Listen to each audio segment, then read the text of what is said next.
Back in 1974, you could go into your local music store and walk out with a brand new Martin D28 for just $570. Today, that same guitar is going to run you $3,299. And though that might sound crazy, it has us wondering, have guitar prices completely gone out of control? Well, we've ran the numbers, and what we found out might surprise you. Have you ever been to Richmond? Well, Jeremy, I got to thinking the other day, and when we got started playing music in the late 80s, we were playing with our family band, the Chapmans, and even though we didn't have a whole lot, our parents made sure we had really good quality instruments to get started with. Makes in a fact, difference. my very first guitar was Dad's 1974 D28. But now, John, looking at the cost of instruments, in 2025, a D28 costs $3,299, as you said, and I couldn't imagine buying a guitar at that price for my kids. No, I wouldn't do it. I know So that it really begs the question, if we were starting out today, could we afford some of the quality instruments that we had growing up? So let's actually look at the numbers, John. Back in 1974, $570 could buy the same guitar. The Martin D28 today would be $3,299, so a little over $2,700 increase in price. Seems like a lot. Where does it actually stack up? Well, if you actually factored in inflation, a new D28 would be $4,120. So actually, these should be $800 higher than what they are now. So what we're saying is that the Martin hasn't even kept up with the average rate of inflation. That's true.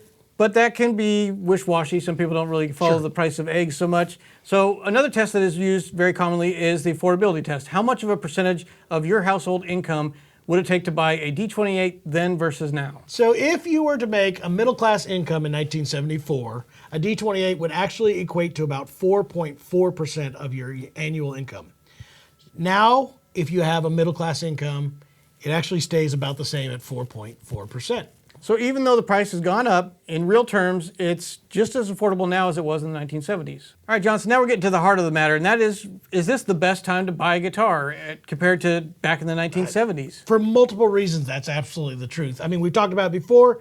Guitars are being built better now than they ever have. This is the true golden era of guitars. And that goes all the way down to those entry-level models. Absolutely true. Back in the 70s and 80s, let's go with the 80s. 80s period, you got an import guitar for $300 to $400. Not the best. In fact, most people would agree they were pretty horrible. Nowadays, you can spend that same $500 and get a guitar that was better than a $1,000 guitar at that time period. And it's happening all the time right now. Companies like Martin and Taylor and Eastman, Yamaha, you name it. They're all building great guitars, and you can see them as low as $200 to $300. And they're actually probably better than any of the guitars that were being put out in that time period. It's crazy right now.